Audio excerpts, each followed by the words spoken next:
Put the tray down. That line isn't for people like you." The woman's voice cut across the dining hall like a slap.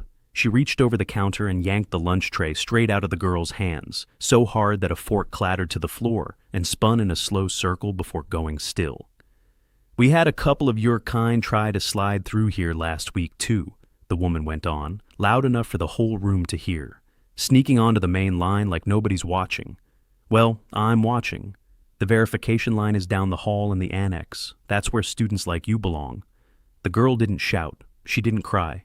She reached into the pocket of her jacket and held up a plastic card with both hands. "Ma'am, this is my student ID. I've paid for my—" "Paid?" The woman let out a short, ugly laugh and looked her up and down, from her sneakers to her braids. "Sweetheart, don't insult me. I've been doing this 22 years. I know exactly which one's paid and which ones are here on somebody else's dime. Now step out of my line before you hold up people who actually belong here." The girl went quiet, and about 15 feet behind her, near the glass doors, a man stopped walking. He stopped so suddenly that the student behind him nearly walked into his back. His hand was still half raised, like he'd been about to wave. His mouth was still half open, like he'd been about to call out a name. He didn't finish either motion, because the girl standing at that counter, being told she didn't belong, was his daughter. And in about 7 minutes, the woman behind that counter was going to make the single worst decision of her 22-year career. And she had absolutely no idea. Let me tell you who that man was, because you need to understand him before you understand what happened next. His name was Malcolm Reeves, and he grew up on the east side of Detroit in a 2-bedroom apartment above a laundromat that never fully shut off. The whole building hummed, day and night, dryers spinning underneath the floorboards. The smell of hot lint and dryer sheets soaked so deep into the walls that Malcolm, to this day, can't walk past a laundromat without his chest tightening, for reasons he can't quite name. His father, Otis Reeves, worked the stamping press at an auto plant for 19 years. His mother, Doreen, cleaned rooms at a downtown hotel, and then came home and cleaned other people's houses on the weekend. Between the two of them, in their best year, they cleared $39,000. Malcolm knew that number because his mother wrote every dollar in a spiral notebook at the kitchen table, and she let him watch because she wanted him to understand that money was not magic. It was hours. It was somebody's back. It was somebody's knees. When Malcolm was 10 years old, the press at the plant came down wrong. He remembers the phone call. He remembers his mother's knees hitting the linoleum. He remembers the hospital and the doctor's careful voice and the word amputation and the way his father, this enormous man who could carry Malcolm on one shoulder, looked so small in that bed with his right arm ending where it shouldn't. The plant gave Otis a settlement and a cheap prosthetic, a hard plastic hook on a strap that dug welts into his shoulder and never worked the way it was supposed to. Otis couldn't afford the good one. The good one cost more than a year of his salary, so for the rest of his life, Malcolm's father lived with a piece of equipment that hurt him more than it helped him, and he never once complained about it in front of his son. Malcolm complained, silently, every single day. He'd sit at that kitchen table and think one thought over and over until it burned a groove in his brain. Why does the good hand only go to people who already have money? That question never left him. It became the whole shape of his life. Malcolm was not a soldier. He wasn't a natural at anything except being stubborn. What saved him was a boxing gym 6 blocks from the laundromat, run by an old man named Cy, who charged $2 a month and mostly forgot to collect it. Malcolm wasn't even that good a fighter, but Cy taught him something in that ring that mattered more than any punch. How to stay still when everything in you wants to move. How to slow your breathing when your heart is trying to climb out of your chest. How to keep your face flat and your eyes open while you wait for the exact right moment. The dangerous man in the room, Cy used to say, is never the loud one. It's the quiet one who already decided how this ends. Malcolm carried that his whole life. He worked his way through community college, then earned a scholarship to a state engineering school, then a fellowship for a graduate degree he was too broke to believe he deserved, and through all of it, one obsession: prosthetics. Not the 6-figure kind for people with insurance, the kind a stamping press worker in Detroit could afford. Advanced limbs at a fraction of the cost. He started in a rented storage unit with a used 3D printer, a card table, and a photograph of his father taped to the wall. That storage unit became Meridian Bionics. Today, Meridian Bionics trades on the stock exchange with a market value north of $5 billion. 406 employees, prosthetic and mobility devices in clinics across 31 countries, priced so that a factory worker in Detroit, or Lagos, or Manila could actually own one. Otis Reeves lived long enough to wear one of his son's hands. He wore it to Malcolm's wedding. He used it to hold his granddaughter the day she was born. That granddaughter was the girl at the counter. There's one more thing you need to know, and it's the heavy one. 3 years ago, Malcolm's wife Vivian was driving home from the courthouse on an ordinary Tuesday when a delivery truck ran a red light. Vivian was a civil rights attorney. She spent her whole career suing school districts and police departments and landlords on behalf of people who had no one else. She was 41 years old. After the funeral, Malcolm couldn't stay in the house they had shared, so he did what grieving people with too much money sometimes do. He moved. New city, new start. A quieter life for him and his daughter. And his daughter, the one holding up her student ID to a woman who just called her a liar, had promised her mother in the hospital in the last conversation they ever had that she would make her own way in the world and never, ever hide behind the family name. Her name is Nia Reeves, and she was keeping that promise the hard way. Nia got into Ellison University on her own, full stop. She was a sophomore, 19 years old, studying biomedical engineering, and she was very good at it. Good enough that in her freshman year, she'd built a working low-cost prosthetic hand for a class project, controlled by muscle sensors, printed for less than the cost of a textbook. 2 of her professors quietly told her it was better than work they'd seen from graduate students. She had not touched a dime of family influence to get there. Her application had gone in under her mother's maiden name for the essays. Her interview had been on her own words. She had earned her seat in that lecture hall the way her mother earned her law degree, from the bottom, with nobody clearing the road. But here is what Nia never told a single person on campus. Her father was one of the largest prospective donors Ellison University had ever courted. For 8 months, the Reeves Foundation had been in quiet negotiations with the board about a $20 million gift, a center for accessible engineering, a facility that would let students design and build affordable mobility devices for people who could never otherwise afford them.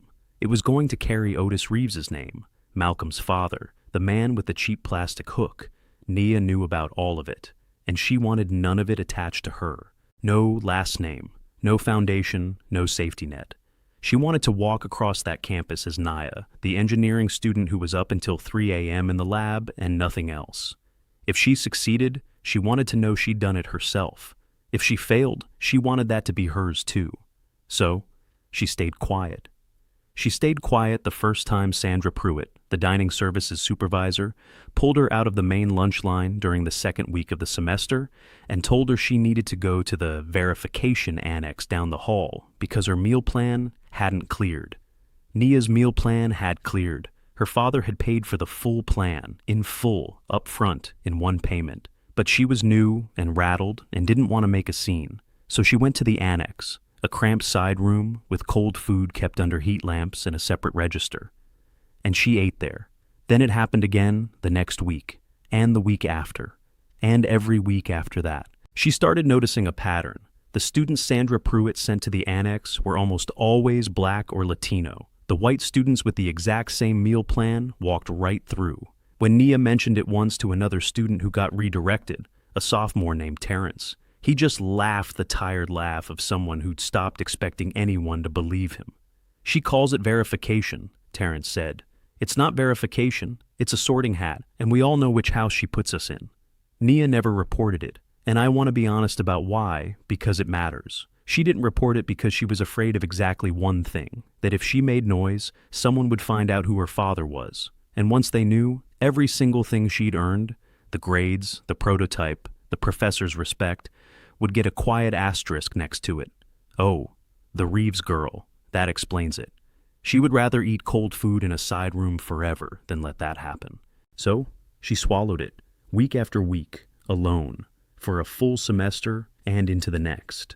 She never told her father, because she'd promised her mother she could handle her own life, and in her mind, telling him would be proof that she couldn't. That was the secret Nia was carrying, standing at that counter, on the day her father walked through the doors. Malcolm Reeves had not planned to be at Ellison University's dining hall that afternoon. In fact, almost nothing about that day went the way it was supposed to. He'd driven himself up that morning, That was a small thing that meant a lot to him. He had drivers, he had a whole fleet, but Malcolm still preferred to drive himself in an 8-year-old sedan he'd never gotten around to replacing. Vivian used to tease him about that car. He couldn't let it go. He arrived on campus a little after 9 and spent the morning in a wood-paneled conference room with the board of trustees and the university's dean, a careful silver-haired man named Arthur Penfield. They talked through the Center for Accessible Engineering. They looked at renderings. They discussed timelines and naming and the plaque that would sit at the entrance with his father's name on it. Everyone shook hands. Everyone smiled. Dean Penfield called Malcolm more than once the most important partner this institution has right now. At noon, the board broke for lunch. The trustees drifted off toward the faculty dining room. White tablecloths, a private chef, the whole performance. Malcolm was invited. He said no. He told Dean Penfield he needed to stretch his legs and clear his head. And that was partly true.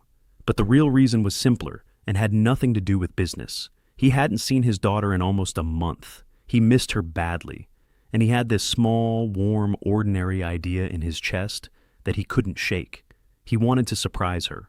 He wanted to walk into the student cafeteria unannounced, get a tray, sit across from her like any dad, and ask her how her classes were going.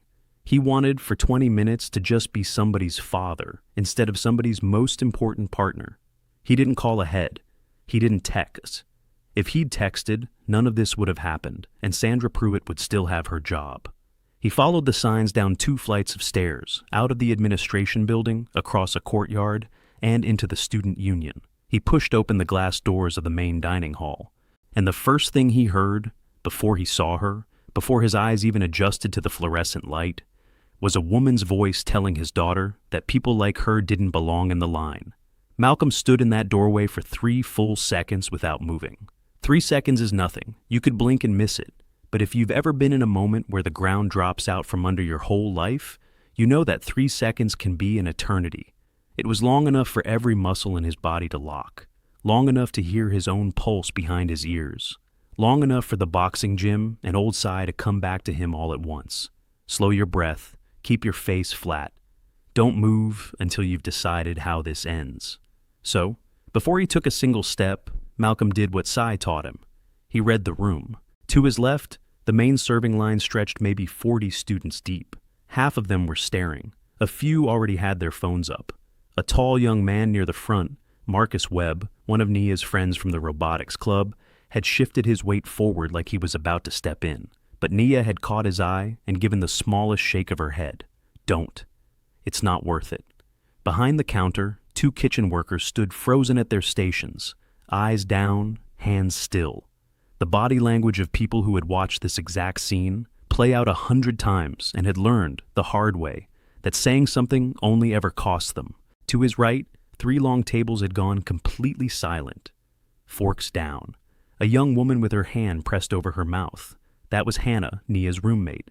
An older man in a corduroy jacket sat alone at a corner table with a coffee going cold in front of him, watching everything, saying nothing yet. That was Professor Elaine Ford's colleague, Dr. Samuel Adeyemi, who taught constitutional law and had in 30 years seen more of this than he ever cared to. And in the center of it, behind the register, was Sandra Pruitt, arms crossed, one hip against the counter, looking at Nia the way you look at a smudge on a window you're about to wipe away. Malcolm crossed the room. His shoes made almost no sound on the tile. He'd never lost the habit of moving quietly. He stopped a few feet from the counter and set his hand gently on his daughter's shoulder.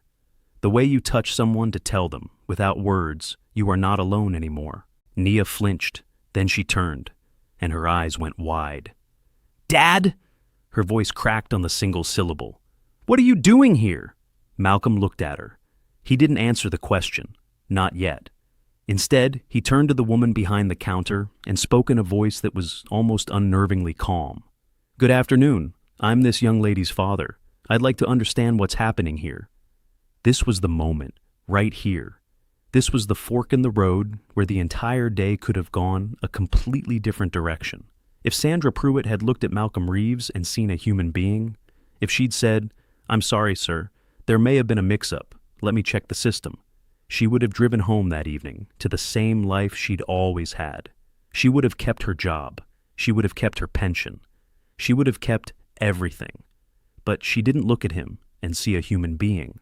She saw a black man in a blazer with no tie, no expensive watch flashing on his wrist, no entourage, no car service idling outside, none of the little signals of importance that she'd spent 22 years learning to recognize and defer to. She saw a middle-aged black man who'd wandered into her dining hall and had the nerve to question her. That was all she needed. "Sir," she said, tilting her chin up, "parents and visitors are not permitted behind the serving area. If there's a question about your daughter's financial situation," she leaned on those two words like they were sharp. "The financial aid office is in the administration building, second floor. They open again at 1. Malcolm let that hang in the air for a second. "I'm not here about financial aid," he said. "I'm here about the way you just spoke to my child." Sandra Pruitt uncrossed her arms and planted both hands flat on the steel counter. She leaned forward, and her voice got louder, not by accident, but on purpose. She was performing now, not for Malcolm, for the room, for the kitchen staff behind her, for the students at the tables, for anyone who might someday be asked to remember what happened here. "Sir, I don't care for your tone. We run a tight operation. We have procedures. Maybe wherever you come from, folks can just march up and demand whatever they please. But this is Ellison University." She paused, letting the name land like it was carved in stone. "I've worked here for 22 years, and in 22 years I have never had anyone speak to me the way you're speaking to me right now. So I'm going to ask you to lower your voice, take your daughter, and leave through the side door, quietly." Malcolm didn't lower his voice. He didn't raise it either. He stayed exactly where he was. "I'd like your name and your title, please." "Excuse me?" "Your name and your title. I'm making a formal complaint, and I'd like to make sure I have it right." Something twitched at the corner of Sandra's left eye, the first hairline crack in the mask. "I don't have to give you a thing." "Then I'd like to speak to your supervisor." She laughed, a short, dry bark of a laugh, like a stick snapping underfoot. "Honey, I'm the supervisor. I run this entire dining operation, and I've run it for 22 years. Now this is the last time I'm going to say it nicely." She leaned closer, close enough that Malcolm could smell coffee on her breath. "Collect your daughter and go, or I'm going to have you removed." Malcolm didn't move. "I'd like my daughter to receive the meal that my family has already paid for," Cass said. "Full tuition, full meal plan, paid in full in advance, no scholarship, no aid, no discount. And I'd like it served to her right here, at this counter, on this line, the same as every other student in this room." Sandra Pruitt stared at him, her nostrils flared, and then she reached under the counter and pressed a button. A radio on her hip crackled to life. She lifted it to her mouth and spoke with the theatrical calm of a woman who had already decided who the villain in this story was going to be. "Security, this is Pruitt in the main dining hall. I have an unidentified male behind the serving area. He's aggressive and refusing to leave. I need assistance right away." She set the radio down. She looked at Malcolm, and she smiled. "Let's see how this goes for you." 30 seconds later, the side door swung open and a campus security officer walked in. His name tag read R. Delgado. He was maybe 50, heavy-set, with the unhurried walk of a man who'd worked this campus for a long time and had learned that most emergencies weren't. He scanned the room the way experienced people do, fast, all at once. Nia, standing rigid, eyes shining. Malcolm, hands loose and visible at his sides, calm. Sandra Pruitt, already halfway to him, arms crossed again. Ray Delgado had been doing this job for 14 years. He'd handled lockouts and lost wallets and the occasional shoving match. He had never once drawn a weapon, and he was very, very good at reading a room. This room did not read right to him, and he could tell, right away, which of the two people in front of him was the problem. But Sandra Pruitt got to him first, whispering fast, loud enough for Malcolm to catch fragments. Not a registered visitor, walked right in off the street. I felt genuinely threatened. Could be anybody, might not even be her father. Delgado turned to Malcolm. "Sir, would you mind showing me some ID?" Malcolm reached into his blazer slowly, deliberately. The way black men in this country learn to move around anyone in a uniform. Every motion telegraphed, nothing sudden. He drew out his wallet, slid out his driver's license, and handed it over without a word. Delgado looked at it, keyed the name into the radio, waited. The reply came back clean. No warrants, no record, nothing. Not so much as a parking violation. He's clean, Delgado said, half to himself, and something in his shoulders relaxed a notch. But Sandra was already shaking her head. That doesn't mean anything. Anybody can print an ID. Look at him. Does he look like he belongs up here? Delgado paused, and a small frown crossed his face, not directed at Malcolm, but at the woman standing beside him. It was the beginning of doubt, but Sandra had spent 22 years learning to push through other people's doubt, so she pushed. I saw him reach across my counter earlier. He could have palmed something. I want that bag checked. She pointed at the worn leather satchel on Malcolm's shoulder. Open it up. Delgado turned to Malcolm. He looked deeply uncomfortable. His hand rested on his radio, not his belt. That was a good sign, but his mouth said what Sandra wanted it to say. Sir, would you have any objection to me taking a quick look in your bag? The whole room seemed to stop breathing. Malcolm looked at Officer Delgado, then at Sandra Pruitt, then, slowly, at the dozen phones already up and recording from every corner of the room. No, he said quietly, evenly. I don't consent to a search. There's no cause, and there's no warrant. This is my personal property. Each word set down like a brick. Delgado nodded slightly. He knew Malcolm was right. Legally, that was the end of it. He couldn't force it, and he wasn't going to. But Sandra Pruitt did not care about the law. Sandra cared about winning. In 22 years, she had never once lost a standoff with someone who looked like Malcolm Reeves, and she was not about to start in front of a room full of students. She moved fast. She came around the end of the counter, reached out, and grabbed the leather satchel right off his shoulder, yanked it hard enough that the strap dragged a red line across his neck. Don't touch him, Nia shouted. Pruitt! Hey! Delgado started forward. Too late. She had the satchel on the counter. She unzipped it and started pulling things out, slapping each item down on the steel for the whole room to see. A laptop. She barely glanced at it. A slim folder, and stamped across it in silver. Meridian Bionics, confidential. She didn't read it, didn't register it, tossed it aside, and then a small object wrapped in a soft cloth. She unwrapped it impatiently and let it drop onto the counter with a metallic ring. It was a union pin, an old one, UAW, worn smooth at the edges, the enamel chipped. It had belonged to Otis Reeves. Malcolm's father had worn it on his work jacket for 19 years, right up until the day the press came down. Malcolm had carried it in his pocket the day his father died, the day Nia was born, the day he buried Vivian. Sandra Pruitt turned it over once, like a bottle cap, decided it was worthless, and tossed it back onto the counter next to a stack of napkins. Nia made a small sound. Malcolm looked at his father's pin lying next to a ketchup dispenser. He reached out, picked it up, folded it back into its cloth, and slid it into his breast pocket. The only part of him that was shaking was his hand. He didn't say anything. Sandra straightened up. Nothing, she announced, loud and theatrical. But that doesn't mean I trust him. And she wiped her hands on her apron, the exact same gesture as before, as if touching anything that belonged to him had left something on her that needed cleaning off. Across the room, Marcus Webb was still filming. His hands were shaking, but the camera was rock steady. 11 minutes of unbroken footage, and counting. 2 other students were recording from other angles.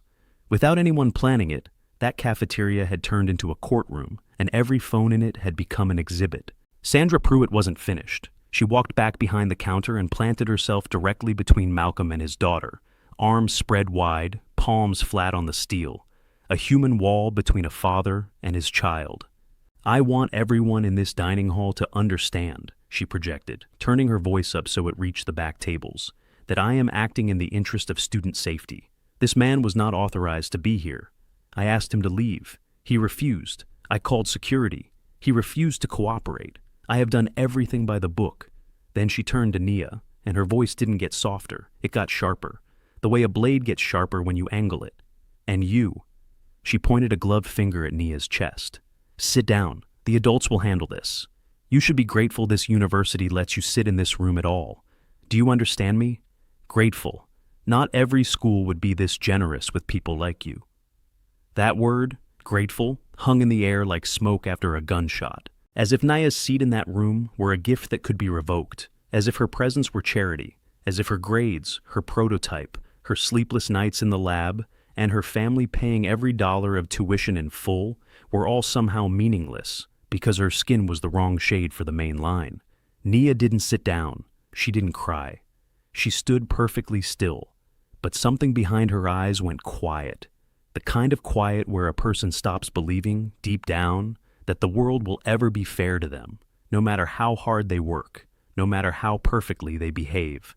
Every parent's worst nightmare is watching that specific light go out in their child, and Malcolm watched it happen in real time. At the corner table, Dr. Samuel Adeyemi set down his cold coffee.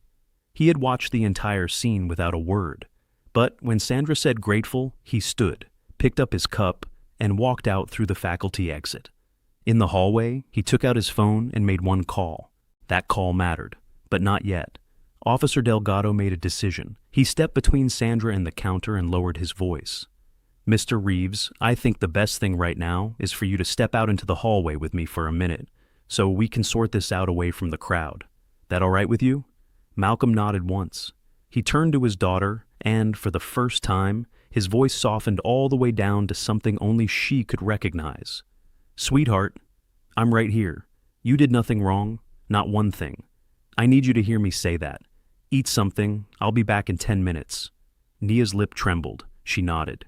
Before he stepped away, Malcolm took out his phone. 2 messages, fast, precise, thumbs steady. The first to Denise Okafor, his general counsel. Freeze every agreement connected to Ellison University, including the foundation gift. Effective now. I'll explain when you call. The second to Dean Arthur Penfield. Come to the student dining hall, now. He slid the phone into his pocket and walked out into the corridor beside Officer Delgado. Behind him, the whole cafeteria dissolved into whispers. Sandra Pruitt didn't hear the whispers. She was too pleased with herself. She straightened her apron, turned to one of the young kitchen workers, a black woman in her 20s who had been staring at the floor the entire time, and said, loud enough to carry, "See, that's how you handle it. 22 years, and it's never once failed me." In the hallway, Delgado walked beside Malcolm in silence for about 15 steps. Then he stopped. "Mr. Reeves, between you and me, that was wrong, all of it. I knew it the second I walked through that door." Malcolm looked at him. "How often does she do that?" Delgado stared down at the floor tiles for a long moment. "You're not the first person to ask me that question." Footsteps behind them. Nia had followed, with Marcus Webb right beside her, phone still recording.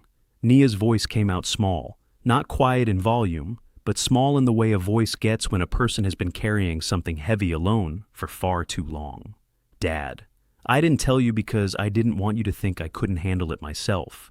But she does this every week, not just to me, to Marcus, to Terrence, to almost every black and Latino kid who tries to use the main line. She sends us to the annex and calls it verification. There's no such policy. I went and checked. There's no annex line in the handbook. She made it up." Marcus nodded. "She's been doing it as long as anybody remembers, sir. Everybody knows. Nobody's ever been able to prove it, because it's just her word against ours, and she's got 22 years of seniority." Malcolm looked at his daughter, and for the first time all day his eyes went red at the edges. Not from anger, from the very specific pain a father feels when he learns that his child has been quietly suffering for months in order to protect him from worrying. He didn't speak. He put his hand on her shoulder again, the same gesture from the counter, but heavier this time, carrying everything he wished he'd known weeks ago. At the end of the corridor, an elevator chimed. The doors slid open, and Dean Arthur Penfield stepped out. Same navy suit from the morning, but his face was now the color of old paper, and his hands were shaking around the phone he'd been reading on the way down. He looked at Malcolm, the man he'd called our most important partner 3 hours earlier, and understood all at once that the floor beneath his career had just split wide open. "Mr. Reeves," he said. What happened?" Officer Delgado told him, short, factual, no editorializing. A supervisor had denied a paying student her meal, redirected her to a fabricated verification line called security on the student's father, and then physically seized the man's personal property in front of the entire dining hall. The father had cooperated at every step. The supervisor had not. Penfield's face got paler with each sentence. When Delgado finished, the dean turned to Malcolm and, for the first time since the elevator opened, actually looked at him. Not at the blazer, not at the visitor badge, at the man. "Mr. Reeves, I need you to know that what happened in that room does not represent this university." Malcolm looked at him for a long moment. "You were in a boardroom with me 3 hours ago," he said. "You shook my hand. You called me your most important partner. You showed me a drawing of a building that's going to carry my father's name." He paused. "And while you were pouring me coffee upstairs, your employee was down here telling my daughter she should be grateful you let her sit in your cafeteria." Penfield opened his mouth. Nothing came out. Nia spoke, quiet but clear. "Dean Penfield, this wasn't the first time. She does it every single week. She has a whole system. There's no policy anywhere that separates students by line. I checked second week of freshman year. She invented it, and nobody ever stopped her." Penfield looked like a man watching his house burn from the inside. "I didn't know," he whispered. "That's the problem," Malcolm said. "You didn't know, or you didn't look, and I'm honestly not sure which one is worse." He let that sit for a beat. "So here's what's going to happen. You and I are going to walk back into that room, together.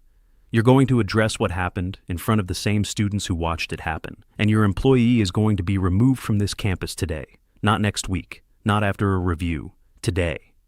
Penfield started to protest. Something about handling this properly, privately, with human resources and legal.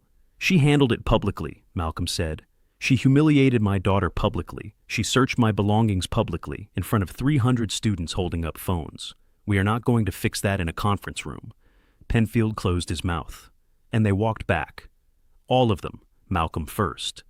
Penfield half a step behind. Nia, Marcus, and Officer Delgado following. The cafeteria was still full. Nobody had left. Trays sat untouched, food gone cold. And there, behind the counter, was Sandra Pruitt, wiping down a station, humming to herself. Relaxed, satisfied.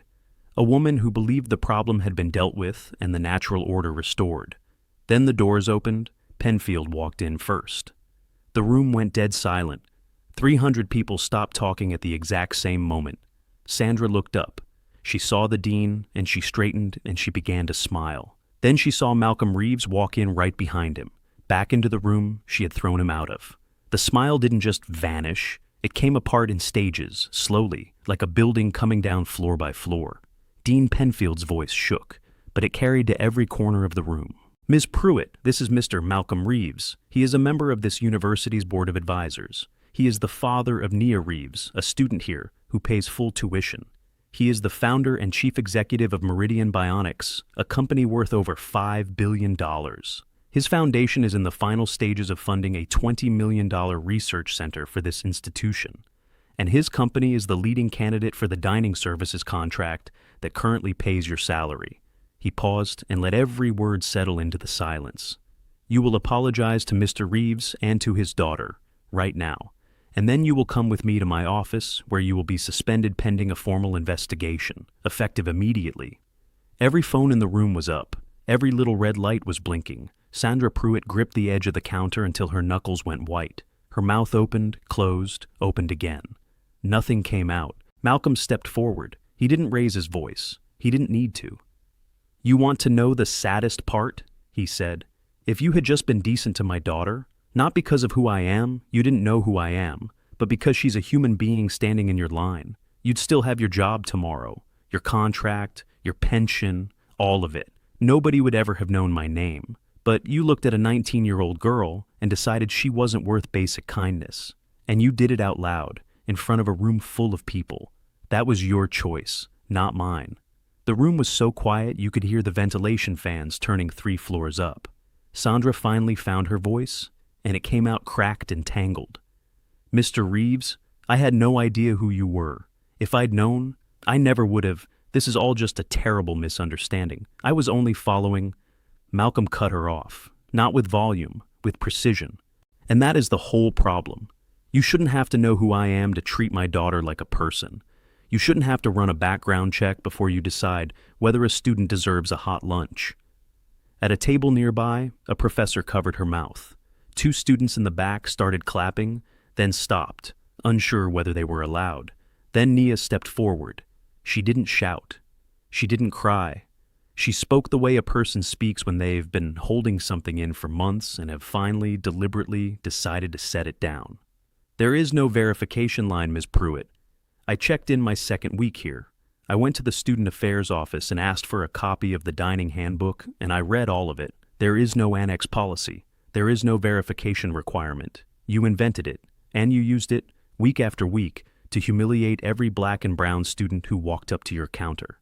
I have a semester and a half of cold cafeteria food that says so."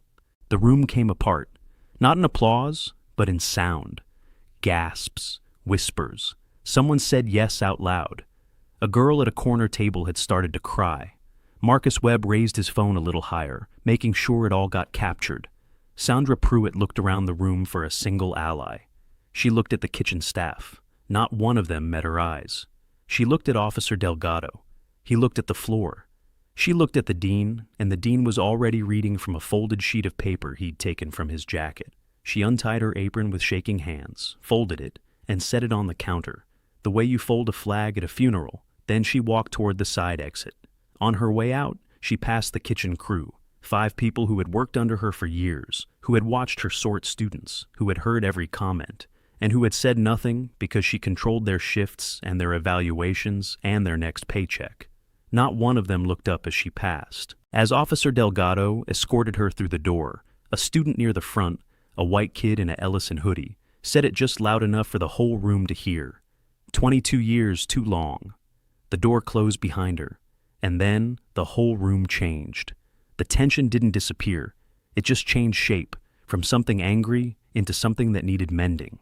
Malcolm walked behind the counter. Nobody stopped him. He picked up a clean tray, moved down the line, and served the food himself. Grilled chicken, rice, roasted vegetables, a carton of chocolate milk, because he happened to know it was still her favorite. He carried the tray to his daughter and set it down in front of her. "Eat, sweetheart," he said. "You earned your seat here, every single day." Naya looked at the tray, then at her father. Then she sat down and she ate.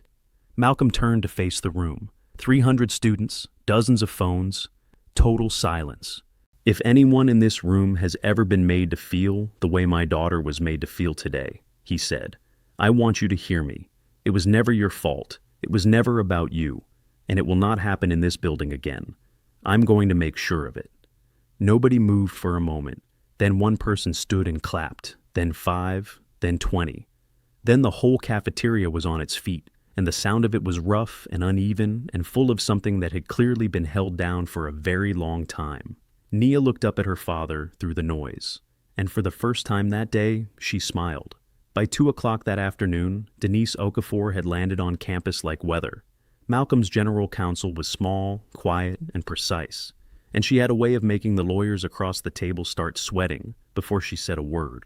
She didn't ask permission. She arrived with a records request, a forensic data specialist, and a copy of the university's own dining services contract, which, as it happened, gave the school's largest donor and prospective vendor broad audit rights.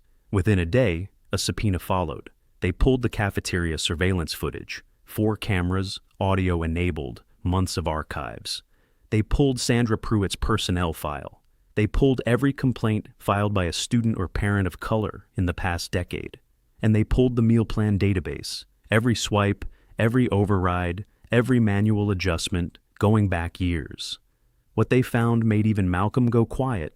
Over 9 years, 21 students and parents had filed formal complaints about Sandra Pruitt. Most of them had been quietly closed with no action. 4 families had never received so much as a reply.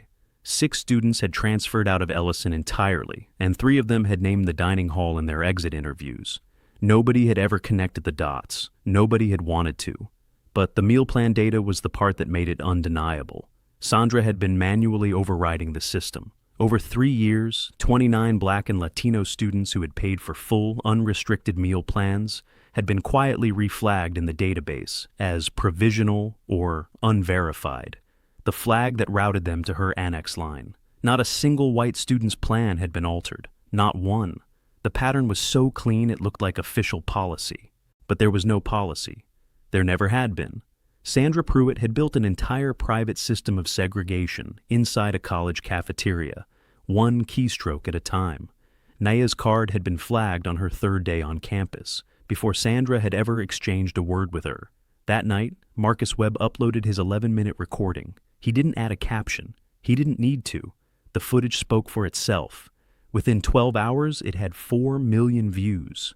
Within 2 days, 19 million. The clip of Sandra Pruitt pointing a gloved finger and saying the word grateful got cut, shared, and reposted until it was everywhere. And in a living room, 2 states away, a woman named Rochelle Carter was scrolling through her phone when she saw that finger, and her stomach dropped, because she had seen it before. 2 years earlier, Rochelle's son Terrence had been a freshman at Ellison. Sandra Pruitt had accused him of trying to use someone else's meal card. He hadn't. The card was his. But she'd called security, had him marched out of the dining hall, and filed a report that landed in his permanent record. Terrence stopped eating in the cafeteria after that. He lost weight. He got quiet. He'd never told his mother the whole story, until she saw that video and called him and asked. Rochelle called Denise Okafor the next morning. Within a week, 6 more families had come forward. Within 2 weeks, 11. The Reeves Foundation paid for every one of their attorneys. Malcolm made exactly one public statement, and it was 3 sentences long. This was never about my daughter. This is about every student who was ever made to feel small in a place where they had every right to be. We're going to make sure the record shows what happened. The story caught fire. A reporter at a regional paper ran a 3-part investigation titled The Quiet Line, documenting 9 years of complaints, buried files, and institutional silence. National outlets picked it up within hours. Applications to Ellison for the following year dropped by nearly a quarter in 2 weeks. Donors paused their pledges. Alumni wrote open letters.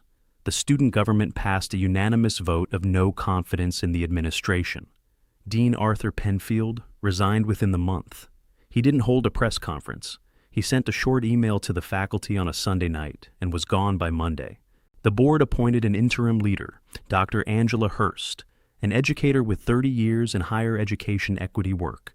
Her first act was to commission a full external audit of every department. Her second act was to walk through the dining hall at lunch, shake hands with students, and sit down at a table by the window to eat a tray of the exact same grilled chicken as everyone else. The state attorney general opened a civil rights investigation.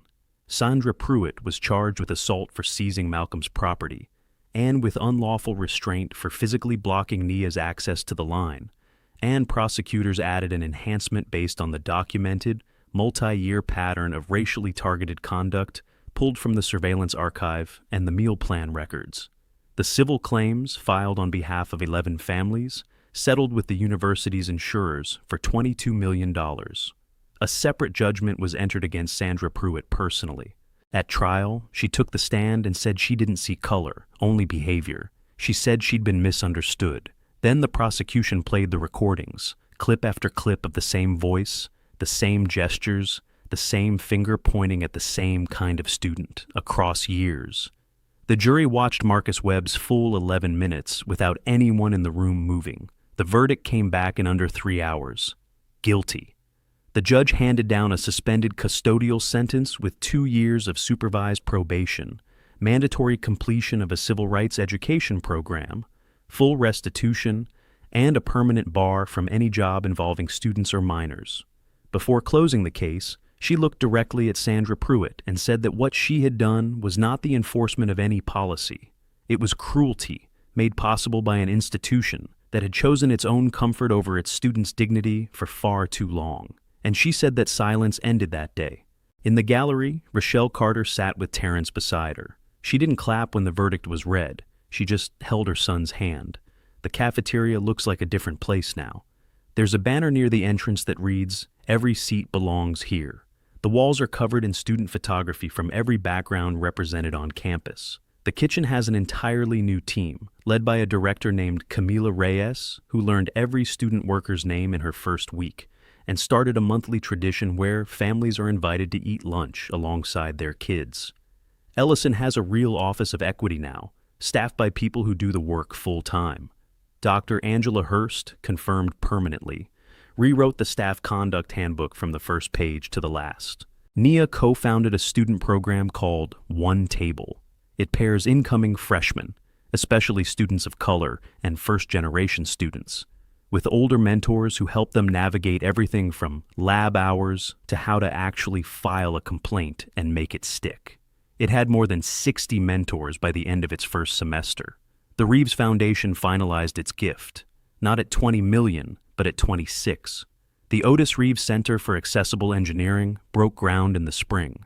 Alongside it, Malcolm quietly endowed something new. The Vivian Reeves Scholarship, named for his late wife, 40 full rides for students from the public schools she'd spent her career fighting for. Terrence Carter reapplied to Ellison, was accepted, and on his first day back, Naya met him at the dining hall doors with a one-table badge and a tray already waiting at a table by the window. Marcus Webb became president of the Black Student Union. His 11-minute video passed 35 million views. He never took it down. And on a Friday afternoon in the fall, Malcolm Reeves stood at the back of that same cafeteria, same tile floor, same fluorescent lights buzzing overhead. But everything else was different. The sound, the energy, the faces behind the counter. Nia sat at a table in the middle of the room, surrounded by friends of every color, arguing about a circuit design and laughing so hard that someone knocked over a cup of orange juice. She grabbed a napkin and mopped it up without missing a beat. Camilla Reyes walked over. "Mr. Reeves, care to get in line for Family Friday? We've got grilled chicken today." Malcolm smiled. He picked up a tray and stood in line like every other parent in the room and served himself. He could have done 100 other things. He could have written a check and walked away. He could have pulled his daughter out and sent her somewhere else. He could have let the lawyers handle everything from 1,000 miles away. Instead, he kept showing up. Friday after Friday. Because showing up is what actually changes a place. Not the money, not the headlines, not even the lawsuit, the presence. Here's the thing I keep coming back to. Dignity is not something a student should have to earn by having the right last name or the right bank account. And the Sandra Pruitts of the world don't survive because they're powerful. They survive because everyone around them stays quiet. The coworkers who look at the floor, the officers who follow the order without asking the question, the administrators who bury the complaint because fixing it is inconvenient. The moment one person refuses to stay silent, the whole thing starts to come apart. And you don't need a $5 billion company to be that person. You need a phone, a witness, and the nerve to say that's not okay, out loud in the room while it's happening. So, let me leave you with a question. If you'd walked into that cafeteria as a total stranger and heard what Malcolm heard, the tray snatched away, the girl told she didn't belong, what would you actually do? Would you step forward, pull out your phone, say something? Or would you tell yourself it wasn't your business and keep walking? Be honest. Drop your answer in the comments. I read every single one. And if this story hit you somewhere real, do me a favor and hit that like button. Share it with someone who needs to hear it and subscribe so the next story finds you too.